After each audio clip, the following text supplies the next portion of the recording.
तो दोस्तों, क्या पाकिस्तान अब अपने सबसे भरोसेमंद अरब दोस्तों को भी खोता जा रहा है? जिस यूएई ने कई बार पाकिस्तान को आर्थिक तबाही से बचाया, आज वही यूएई अचानक 3.5 बिलियन डॉलर वापस मांग रहा है। और इसी बीच सोशल मीडिया पर ऐसी खबरें फैल रही हैं कि यूएई ने हजारों पाकिस्तानी सिया वर्करों को बाहर निकालना शुरू कर दिया है। आखिर ऐसा क्या हुआ कि कभी भाईचारे की मिसाल माने जाने वाले यूएई और पाकिस्तान के रिश्तों में इतनी बड़ी दरार आ गई? क्या इसकी वजह पाकिस्तान की खराब इकोनॉमी है? क्या मिडिल ईस्ट की बदलती राजनीति इसके पीछे है, या फिर पाकिस्तान अब गल्फ देशों का भरोसा खो चुका है? आज की इस वीडियो में हम जानेंगे यूएई और पाकिस्तान के रिश्तों का पूरा सच, 3.5 बिलियन डॉलर वाले विवाद की असली कहानी, वर्करों को लेकर उठ रहे विवाद, और आखिर क्यों यह संकट पाकिस्तान की इकोनॉमी के लिए आने वाले समय में बहुत बड़ा खतरा माना जा रहा है। तो दोस्तों, पाकिस्तान इस समय सिर्फ आर्थिक संकट से नहीं जूझ रहा, बल्कि अब उसके विदेशी रिश्ते भी धीरे धीरे कमजोर पड़ते दिखाई दे रहे हैं।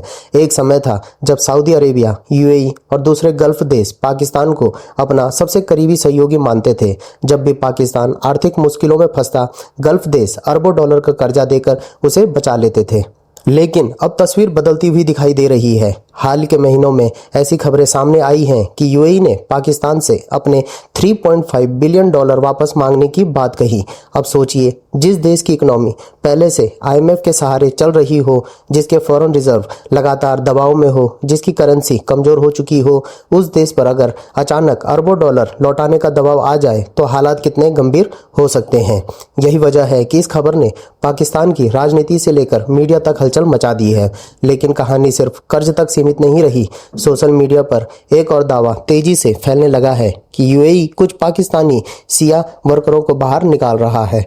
अब यह खबर कितनी सही है, कितनी बढ़ा चढ़ाकर पेश की गई है, इस पर अलग अलग रिपोर्ट्स मौजूद हैं। कुछ रिपोर्ट्स में कहा गया है कि वर्करों के वीज़ा कैंसिल किए गए, कुछ जगह सिक्योरिटी कंसर्न्स की बात कही गई, लेकिन अभी तक यूएई की तरफ से ऐसा कोई आधिकारिक बयान नहीं आया जिसमें साफ कहा जाए कि सिर्फ सिया वर्कर्स को निशाना बनाया गया।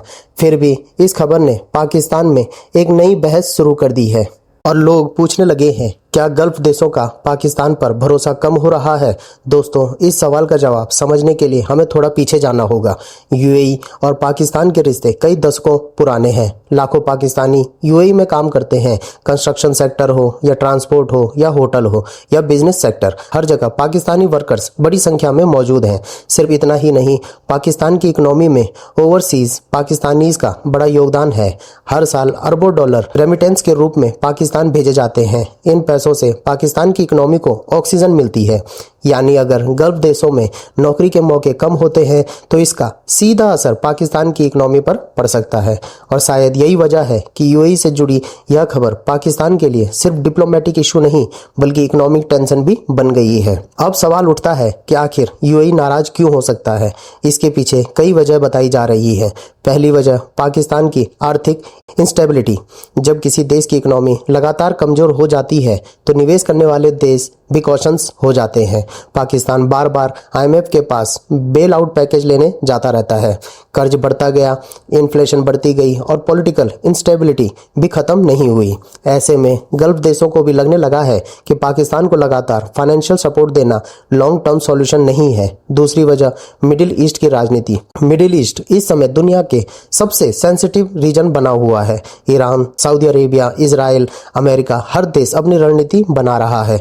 पाकिस्तान हमेशा कोशिश करता है कि वह सऊदी अरेबिया और ईरान दोनों के साथ संतुलन बनाए रखे, लेकिन यही बैलेंसिंग एक्ट कभी कभी मुश्किल बन जाता है, क्योंकि यूएई और सऊदी अरेबिया दोनों ईरान को लेकर काफ़ी सतर्क रहते हैं। अगर पाकिस्तान ईरान के ज़्यादा करीब दिखाई देता है तो गल्फ देशों में सवाल उठने लग जाते हैं। कुछ एनालिस्ट का मानना है कि इसी जियोपॉलिटिकल टेंशन की वजह से यूएई और पाकिस्तान के रिश्तों में ठंडापन बढ़ा है। हालांकि आधिकारिक तौर पर दोनों देश अभी भी स्ट्रॉन्ग रिलेशन की बात करते हैं, लेकिन ग्राउंड रियलिटी में ट्रस्ट इशू दिखाई देने लगे हैं। दोस्तों, एक और बड़ी बात समझना जरूरी है। आज का यूएई पहले वाला यूएई नहीं है। पहले गल्फ देशों की इकोनॉमी काफ़ी हद तक ऑयल पर निर्भर थी, लेकिन अब यूएई टूरिज्म, टेक्नोलॉजी, इंफ्रास्ट्रक्चर और ग्लोबल इन्वेस्टमेंट हब बनने की दिशा में तेजी से आगे बढ़ चुका है। यूएई अब सिर्फ इमोशनल डिप्लोमेसी पर फैसले नहीं लेता, अब वह हर चीज को बिजनेस और स्ट्रेटेजिक इंटरेस्ट के नजरिए से देखता है। अगर किसी देश से उसे फायदा दिखता है तो पार्टनरशिप मजबूत होती है, अगर रिस्क ज्यादा दिखता है तो दूरी बढ़ने लगती है। यही वजह है कि यूएई अब इंडिया के साथ अपने रिश्तों को बहुत तेजी से मजबूत कर रहा है। ट्रेड हो या इन्वेस्टमेंट हो या फिर टेक्नोलॉजी, डिफेंस कॉरपोरेशन हो, हर सेक्टर में इंडिया यूएई पार्टनरशिप तेजी से बढ़ रही है। इंडिया और यूएई के बीच सीईपीए एग्रीमेंट हुआ, दोनों देशों का ट्रेड लगातार बढ़ा। इंडियन कंपनीज यूएई में एक्सपेंड कर रही है, यूएई इंडिया में बड़े निवेश कर रहा है।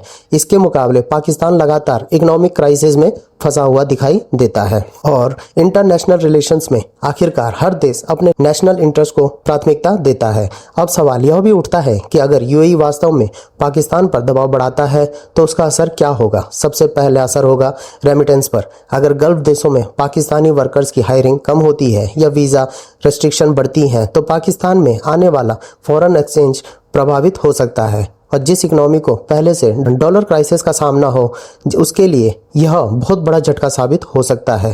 दूसरा असर होगा पाकिस्तान की पॉलिटिक्स पर। पाकिस्तान में पहले से पॉलिटिकल इंस्टेबिलिटी बनी हुई है, सरकार और अपोजिशन के बीच संघर्ष लगातार जारी रहता है।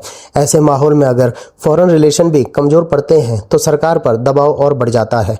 तीसरा असर इंटरनेशनल इमेज पर पड़ सकता है। जब किसी देश के करीबी एलाइज भी दूरी बनाने लगे तो ग्लोबल इन्वेस्टर का कॉन्फिडेंस भी कमजोर होता है और यही चीज पाकिस्तान के लिए सबसे बड़ी चिंता बन सकती है।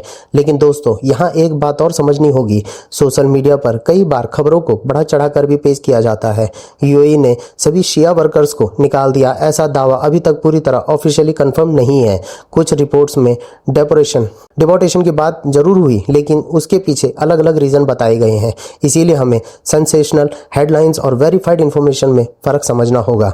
आजकल व्यूज और वायरल कंटेंट के लिए कई बार आधी अधूरी जानकारी भी फैलाई जाती है, लेकिन इतना जरूर है कि यूएई और पाकिस्तान के रिश्तों में पहली जैसी गर्मजोशी अब दिखाई नहीं देती और इसका सबसे बड़ा कारण सिर्फ रिलीजन या पॉलिटिक्स नहीं बल्कि इकोनॉमी और स्ट्रेटेजिक इंटरेस्ट है। दोस्तों, दुनिया बदल रही है। अब देशों के रिश्ते सिर्फ भावनाओं से नहीं चलते, अब हर देश यह देखता है कि पार्टनरशिप से उसे कितना फायदा होगा। अगर पाकिस्तान अपनी इकोनॉमी मजबूत नहीं करता, पॉलिटिकल स्टेबिलिटी नहीं लाता और इंटरनेशनल ट्रस्ट दोबारा हासिल नहीं करता तो आने वाले समय में उसके लिए गल्फ देशों का सपोर्ट कम होता जा सकता है और अगर ऐसा हुआ तो पाकिस्तान की इकोनॉमी पर उसका असर बहुत गंभीर हो सकता है, क्योंकि पाकिस्तान की बड़ी आबादी ओवरसीज जॉब्स पर निर्भर करती है। लाखों परिवार गल्फ से आने वाले पैसों पर चलते हैं। ऐसे में गल्फ रिलेशन कमजोर होना सिर्फ फॉरेन पॉलिसी इशू नहीं बल्कि आम जनता के जीवन से जुड़ा मामला भी है। अब सबसे बड़ा सवाल, क्या पाकिस्तान इस संकट से बाहर निकल पाएगा? क्या यूएई और पाकिस्तान के रिश्ते फिर पहले जैसे हो पाएंगे या फिर आने वाले समय में मिडिल ईस्ट की राजनीति साउथ एशिया का पूरा पावर बैलेंस बदल देगी? यह आने वाला समय बताएगा। लेकिन फिलहाल इतना साफ दिखाई दे रहा है कि दुनिया की बदलती जियोपॉलिटिक्स अब हर देश को अपनी इकोनॉमिक स्ट्रेंथ साबित करनी होगी और पाकिस्तान के सामने यही सबसे बड़ी चुनौती बन चुकी है। आप लोगों को क्या लगता है, क्या यूएई और पाकिस्तान के रिश्तों में सच में बड़ी दरार आ चुकी है या सोशल मीडिया पर चीज़ों को बढ़ा चढ़ाकर दिखाया जा रहा है? अपनी राय कमेंट में जरूर बताएं। अगर वीडियो पसंद आई हो तो लाइक एंड शेयर करें और ऐसे ही डीप जियोपॉलिटिकल एनालिसिस के लिए चैनल को सब्सक्राइब करना बिल्कुल मत भूलिए। तो दोस्तों, मिलता हूँ दोबारा एक नए लेटेस्ट अपडेट के साथ, तब तक जुड़े रहिए। जय हिंद, जय भारत।